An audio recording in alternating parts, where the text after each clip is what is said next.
전능하신 우리 하나님, 삶에 가득한 주님의 통치, 보호하시고 지켜주시네, 복 주시고 인도하시네. 살아계신 우리 하나님,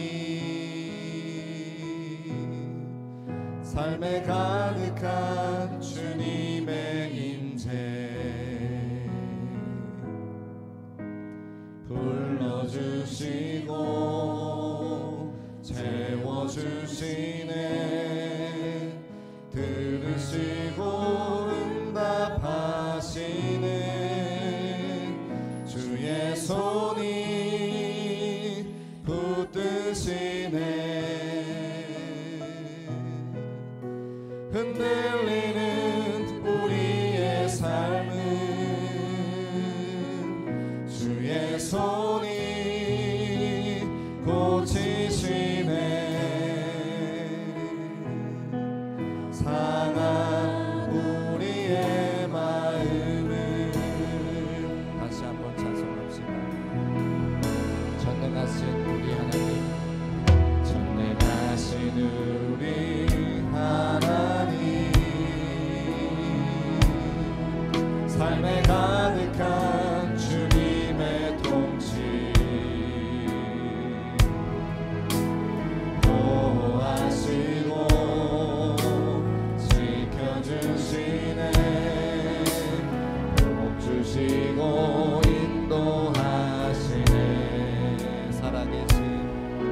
살아계신 우리 하나님, 삶에 가득한 주님의 임재,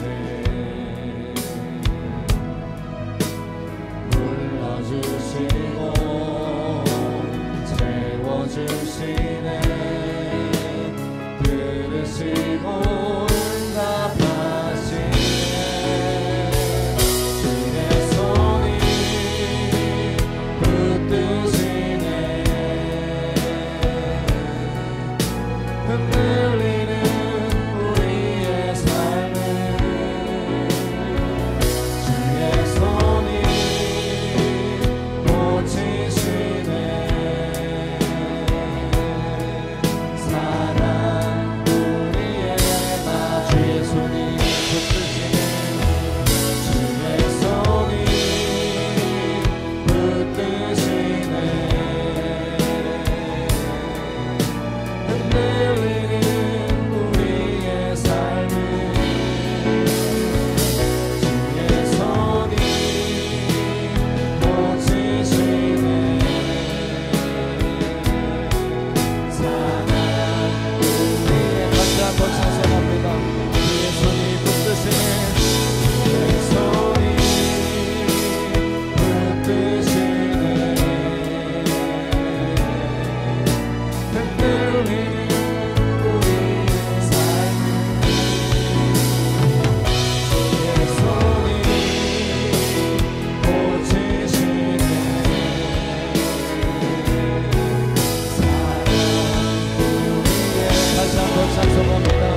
한번 부르시고 통성으로 기도합니다.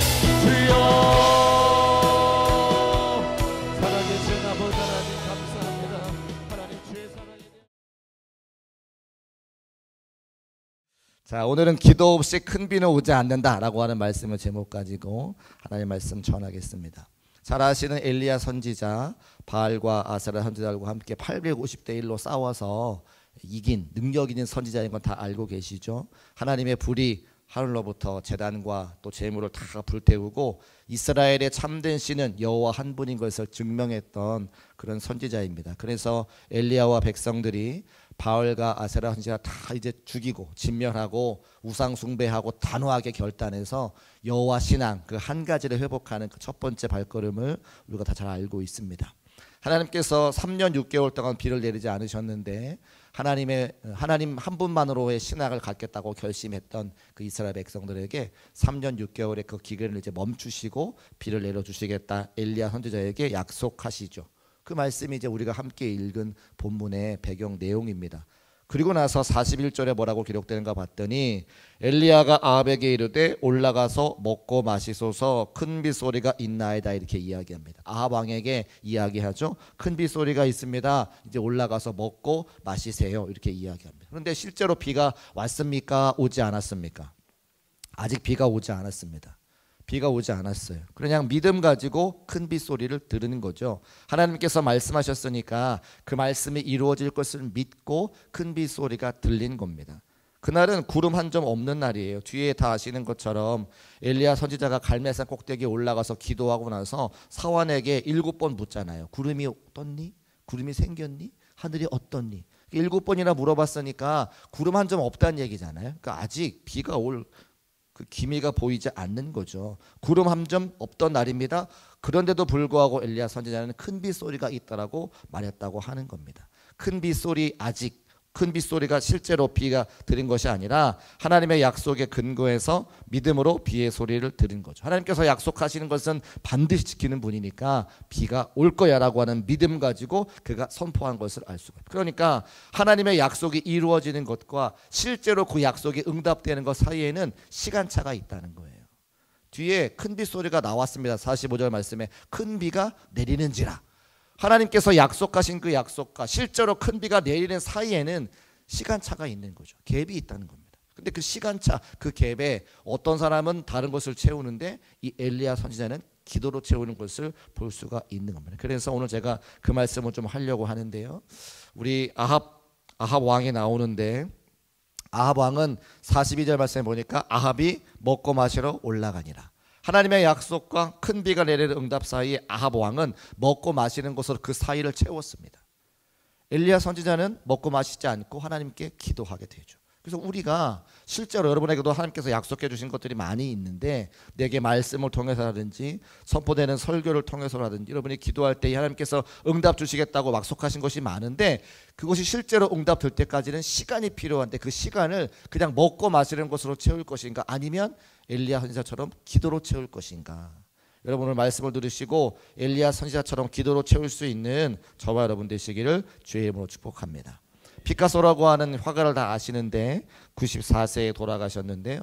당시로 봐서는 굉장히 장수한 나이인데 피카소가 평생 동안 5만 점의 그림을 남겼다고 합니다. 5만 점이면 굉장히 많은 거거든요. 그중에 하나씩 다 갖고 계시죠? 5만 점이라고 하는 작품을 많이 남겼으니까 그거 하나 나 가지고 있으면 얼마나 큰 도움이 되겠어요. 근데 저도 없고 여러분도 아마 없을 거라 생각이 되는데 그런데 피카소가 그림을 그릴 수 있는 나이를 계산해서 5만 점을 생각해 보면 한 달에 30점에서 40점을 그려야 되는 거예요. 그러면 하루에 한 장씩 그림을 그린 겁니다. 물론 작은 그림도 있고 큰 그림도 있겠습니다만 사람들은 생각할 때에 피카소가 위대한 화가니까 그러니까 특별한 재능을 가지고 위대한 작품들을 남겼겠다 생각하지만 아니요. 대부분의 많은 유명한 작가들이나 화가들은 오랜 시간 동안 그림을 그리는 연습을 통해서 다작을 통해서 작품이 나오는 거지 그들이 특별한 능력을 가지고 작품 만드는 게 아니라는 거예요. 설교를 잘 하시는 목사님들 계시죠. 근데 그분들이 특별한 능력이 있을까요? 아니요. 설교를 많이 해서 그렇습니다. 저도 설교를 많이 했어요. 오늘 어떤 청년이 와가지고 함께 대화를 나누다가 목사님도 일주일에 설교 10번 정도 하시죠? 10번 정도 했어.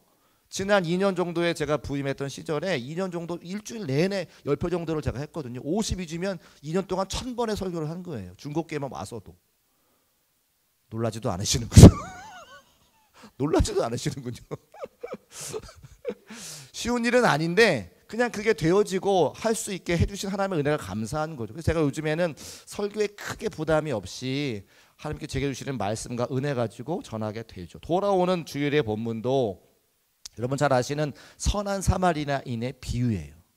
근데 제가 머릿속으로 이렇게 저렇게 성교가 막 재단이 되어지는 거죠. 뭐 주일에 아직 설교 본문을 제가 설교 내용을 확 정하진 않았습니다만, 때로는 사람들은 그 선한 사마리아인의 비유의 본문을 보면서 예수님에게 집중하는 경우가 있고, 또 제사장이나 레위인에 집중하는 경우가 있고, 사마리아인에 집중하는 경우도 있는데, 제가 이번에는 어떤 생각이 드냐면 그 이야기를 듣는 청중들의 시각에서 그 말씀이 보아지더라는 거예요.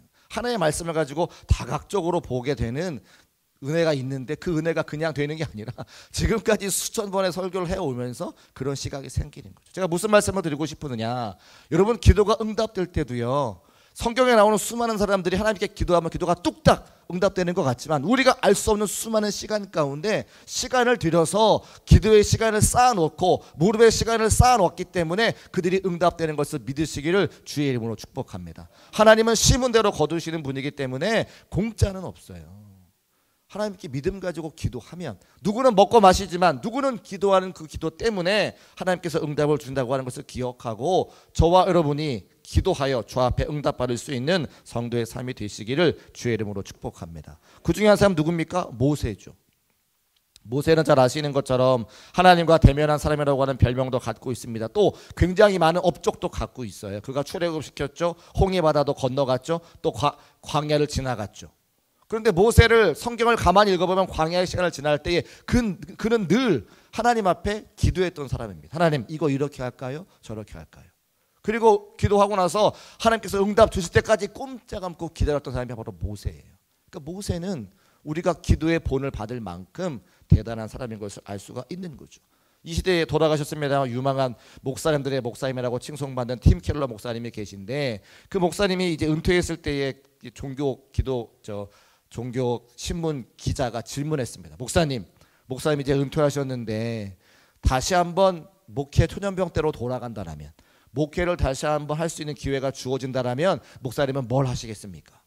그러니까 쉽게 말하면 목사님 목회하시는 동안 후회되는 게 뭔가요? 그거 질문한 거잖아요. 근데 팀 켈러 목사는 뭐라 그러셨냐면, 네, 제가 지금까지 목회했던 중에 훨씬 더 기도를 많이 하고 싶습니다라고 했다는 거죠. 이렇게 말씀하셨어요. 설교를 통해 성도가 회개하려면 먼저 내가 기도하는 중에 목회자가 회개를 경험해야 됩니다.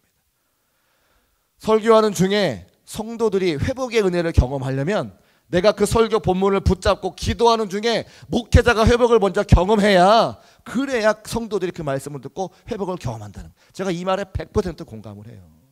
설교를 제가 은혜가 돼야 여러분도 은혜가 되고요. 이번에 김고란 교대에 제가 로마서 말씀 증거할 때 제가 가장 많은 은혜 받았어요.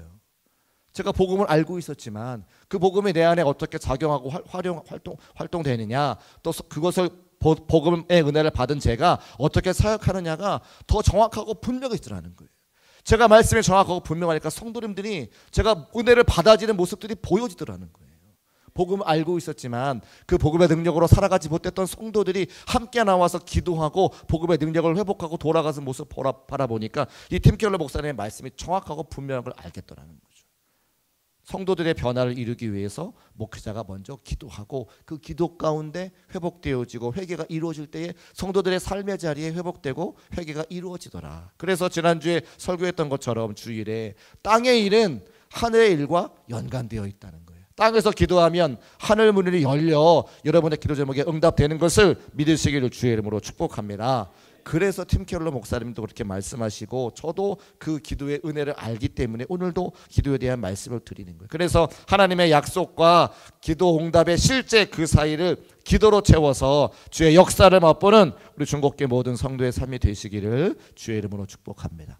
그런 의미에서 엘리야의 기도가 어떤 기도인지 두 가지만 좀 말씀드리고 함께 기도하려고 하는데요. 첫 번째는 엘리야의 기도의 특징은 겸손한 기도였습니다. 우리 같이 한번 따라 하실까요? 겸손한 기도.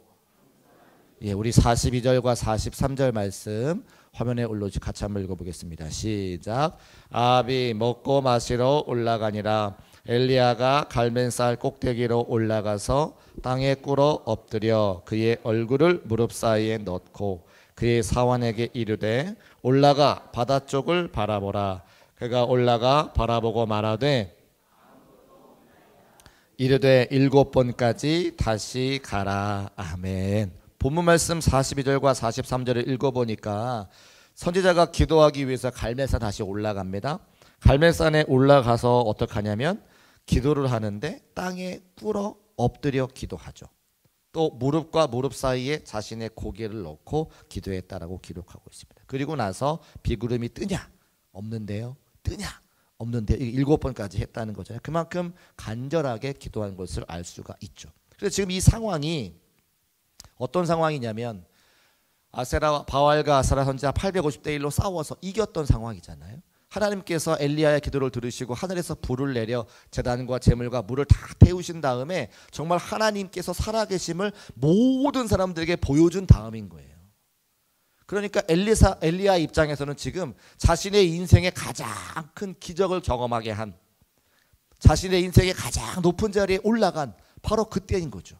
그래서 어쩌면 아합 왕에게 먹고 마시고 올라가서 먹고 마시라고 이야기한 다음에 그 앞에 마주 앉아가지고 왕이시여 이제 우리 이스라엘 나라가 이렇게 하나님께서 은혜 주셨으니 좀 새로워져야 되는 거 아닙니까? 내가 열심히 기도해가지고 850대 1로 이겼는데 이제 내 말을 좀 듣고 제발 좀 똑바로 신앙생활하지 않겠습니까? 이렇게 말할 수 있을 만한 정도의 지금 큰 승리를 거뒀다고 하는 거예요. 그런데 그렇게 했습니까? 아니요. 그렇게 하지 않고 오히려 바짝 엎드려서 무릎과 무릎 사이에 고개를 숙이고 하나님 앞에 기도하는 엘리야의 모습을 볼 수 있다는 거죠. 그것이 무엇입니까? 그 행동의 뜻이 무엇이냐 이 말이에요. 사람이 말이 중요한 게 아니라 그 사람의 행동이 중요하죠.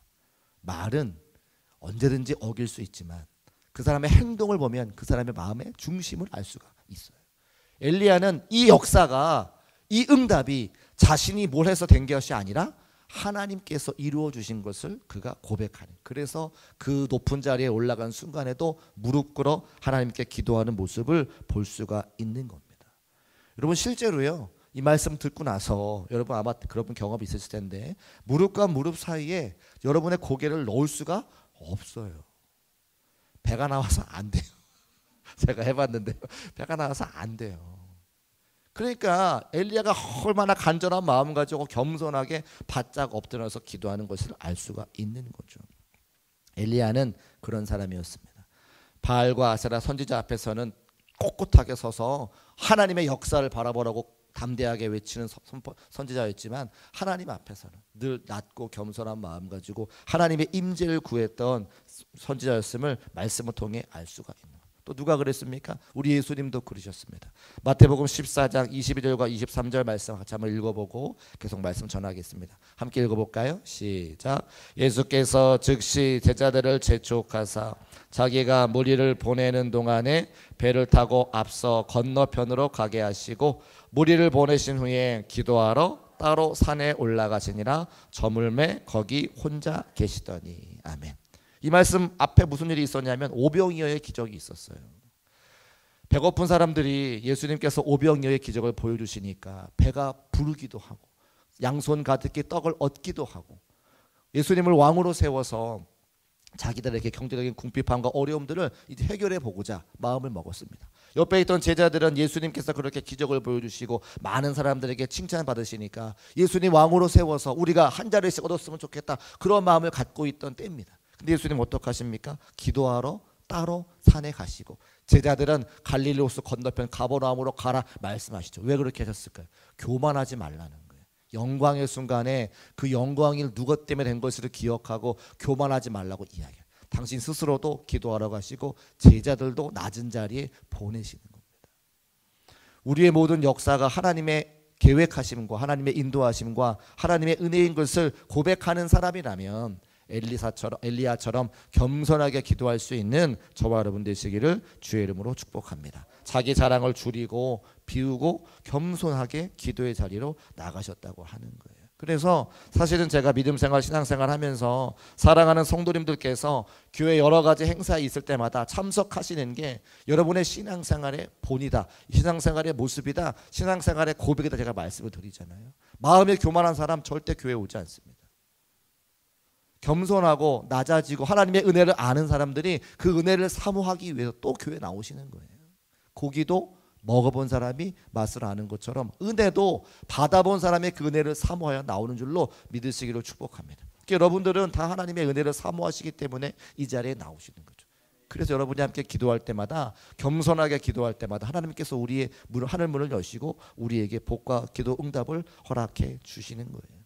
새벽 시간이 있고 또 금요 성령 기도의 시간이 있고 예배 시간 기억하시고 엘리야처럼 겸손하게 기도하여 하나님의 역사를 경험할 수 있는, 응답의 은혜를 경험할 수 있는 저와 여러분 되시기를 주의 이름으로 축복합니다. 두 번째 엘리야의 기도는 믿음의 기도였습니다. 같이 한번 따라 하실까요? 믿음의 기도.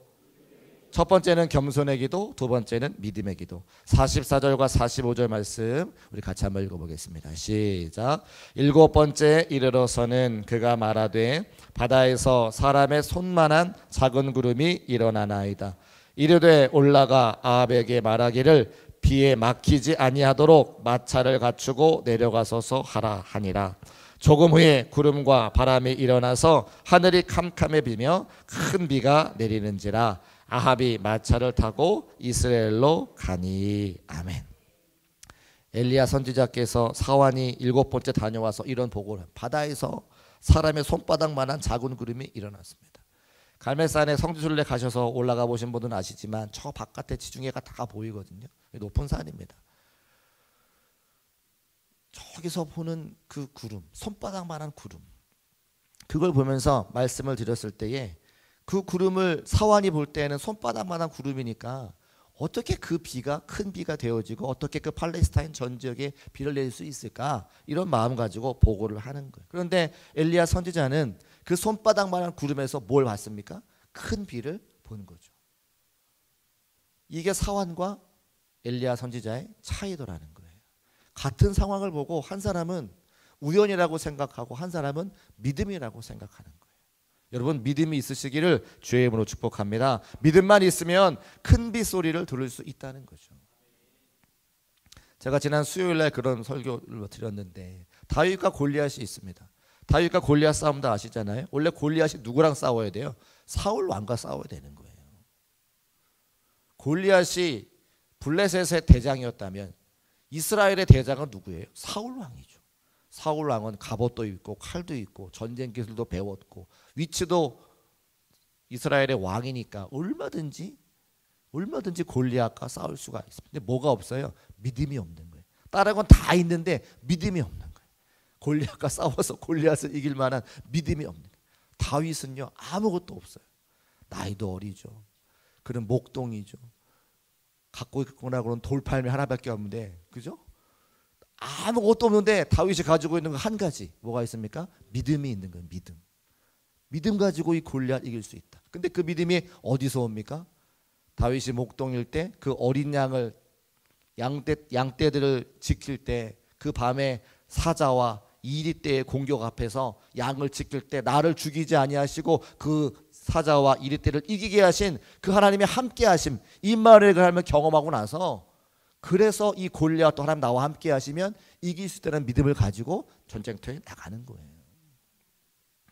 만군의 여호와의 이름, 나와 함께 하신 아버지 하나님, 여기까지 인도하신 아버지 하나님, 그 믿음 하나 가지고 골리앗도 무찌르는 것처럼 그 자그마한 손바닥만한 구름 하나 보면서 하나님께서 큰 비를 내려주시겠지라고 하는 믿음 가지고 하나님의 위대한 역사를 말하는 것이 엘리야의 믿음입니다. 우리 중국교회 모든 성도들에게 이 믿음이 있으시기를 주의 이름으로 축복합니다.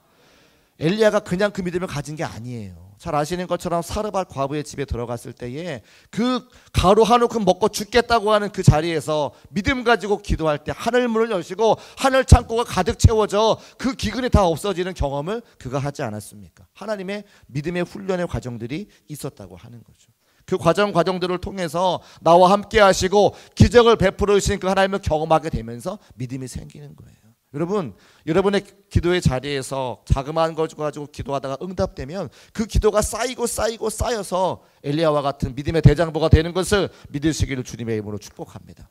그 성경에 뭐라고 합니까? 히브리서 11장에 믿음은 바라는 것들의 실상이요 보이지 않는 것들의 증거다 말씀하고 있죠. 바라는 것들의 실상이라고 하는 거예요. 하나님의 약속이 기도의 응답으로 실제가 되는 것은, 큰 비로 응답이 되는 것은 나의 믿음이 있을 때에 된다는 것을 말씀을 통해 알 수가 있습니다.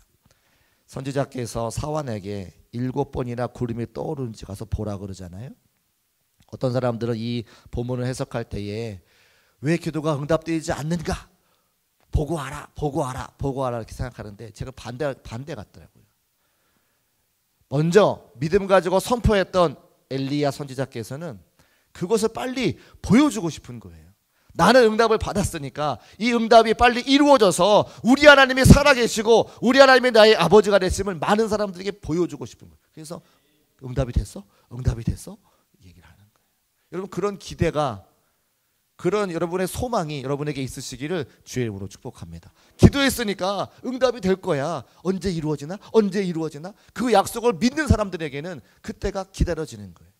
근데 그 믿음이 없고 약속이 이루어질 것을 믿지 못하는 사람들에게는 기도하고 잊어버리죠. 어쩌면 기도도 하지 않겠죠.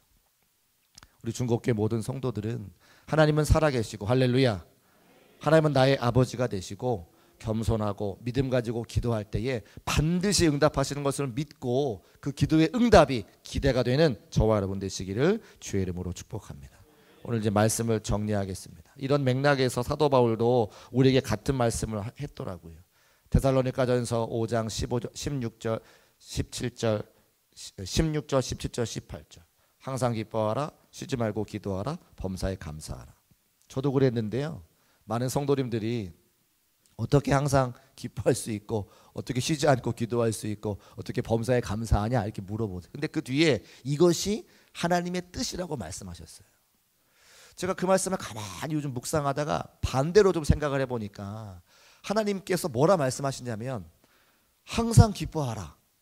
우리는 어떻게 항상 기뻐할 수 있나 되물으시지만 하나님께서 항상 기뻐할 일을 주시겠다는 말씀이죠. 맞습니까? 쉬지 말고 기도하라는 것은 뭐예요? 기도에 쉬지 않고 응답 전에 들으시겠다는 거죠.